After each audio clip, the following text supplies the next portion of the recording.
Delhi police ने इनके ऊपर हमले किए, ये तो बहुत शर्मनाक बात है कि मनुवाद के दौर में मनुवाद को मिटाने के लिए जेएनयू लड़ेगा, आज पूरा हिंदुस्तान लड़ेगा।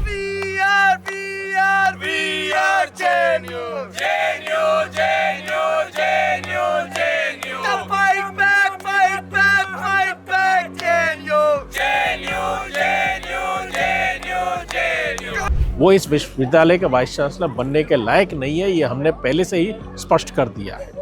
हम मांग कर रहे हैं कि सरकार से कि आप इस पे कार्रवाई लाठी में तेरे देख लिया है, देखेंगे तो लाठी गोली की सरकार नहीं चलेगी अब की बार, तो लाठी गोली की सरकार नहीं चलेगी अब की बार। सोमवार 2 मार्च को Jawaharlal Nehru university teachers association ने जेएनयू के छात्रों के साथ एकजुटता जताने के लिए एक पब्लिक टॉक का आयोजन किया था।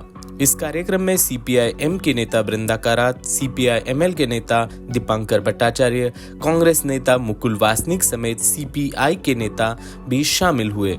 इसके अलावा जेएनयू के प्रोफेसर और बड़ी संख्या में छात्र मौजूद रहे। ये पूरा संघर्ष जिस बुनियादी आधार पर है, एक संविधान को बचाने का जो आधार है, जो इस यूनिवर्सिटी में कास्टिज्म के खिलाफ जो इसका आधार है, ये जेएनयू के स्टूडेंट्स के बयान है। जितने भी लाठी मारो, जितने भी हमें जेल में भेजो, हम जाति प्रथा के खिलाफ संघर्ष जारी रखेंगे। इसके लिए मैं आपको सबको सलाम करती हूँ, क्योंकि जहाँ तक ये व्यक्ति का सवाल है, वहाँ कॉन्स्टिट्यूशन की गारंटीज का भी एक मुद्दा है, इंस्टीट्यूशनल इंटेग्रिटी का भी एक मुद्दा है। और इसलिए साथियों, ये पुलिस के खिलाफ संघर्ष हमारा वो एक हिस्सा है इस संघर्ष का। लेकिन जो बुनियादी सवाल है इस समय, वाइस चांसलर की रेजिग्नेशन की, जाति प्रथा के बचाव करने वाले वाइस चांसलर की एक रेजिग्नेशन की जो आपकी मांग है, उसके समर्थन में आज हम लोग सब खड़े हैं। और इस सवाल को जेएनयू एक मिसाल है, क्योंकि हर जगह इस प्रकार की जातिवादी प्रथा चल रहा है।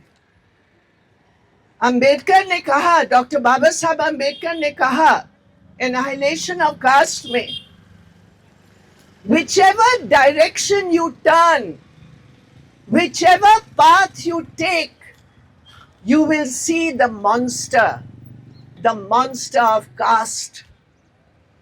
लेकिन खेद की बात, दुख की बात और आक्रोश की बात यह है कि आपकी जेएनयू की जो वाइस चांसलर है, वो उस मॉन्स्टर के साथ दोस्ती कर रही है।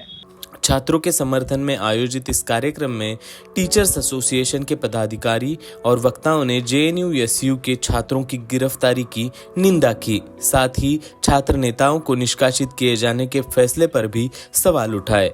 तो आज के दौर में हमारे सामने यही सवाल है कि क्या मनुवाद के दौर में भी जेएनयू उस तरह से लड़ेगा? और जवाब मिलता है कि मनुवाद के दौर में मनुवाद को मिटाने के लिए जेएनयू लड़ेगा, आज पूरा हिंदुस्तान लड़ेगा।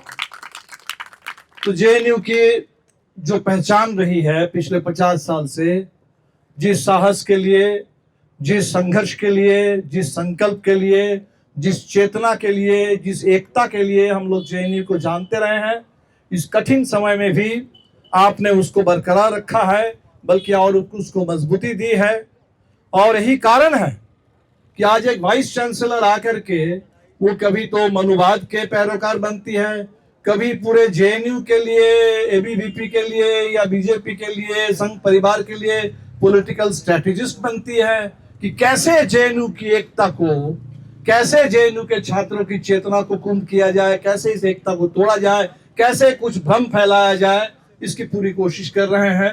तो मैं समझता हूं कि आपकी जीत है, आपकी ताकत है। पिछले 2016 से हम तो देख रहे हैं कि जेएनयू क्या पूरे देश के बड़े बड़े तमाम विश्वविद्यालय एक वॉर जोन में तब्दील हो चुका है। जैसे स्टेट ऑफ परमानेंट वॉर, इससे कम कुछ नहीं है। एक जंग के दौर में आप लोग पढ़ रहे हैं, लड़ रहे हैं या जी रहे हैं। और वो 2016 के बाद ये मेरे ख्याल से दूसरा बड़ा मोड़ आया है और इसीलिए इस मोड़ को समझना चाहिए और 2016 से उस अनुभव से सीखते हुए इस नए मोड़ पे हम लोगों को फिर से पूरी तैयारी करनी चाहिए।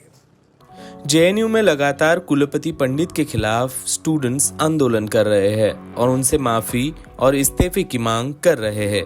वहीं दूसरी ओर जेएनयू प्रशासन ने मौजूदा छात्र संघ के 4 पदाधिकारी और पूर्व अध्यक्ष को 1 साल के लिए निष्कासित कर दिया है। इसके बाद से कैंपस में विरोध प्रदर्शन लगातार चल रहे हैं। पिछले 10-12 दिनों में जेएनयू में 2 अध्याय लिखे गए।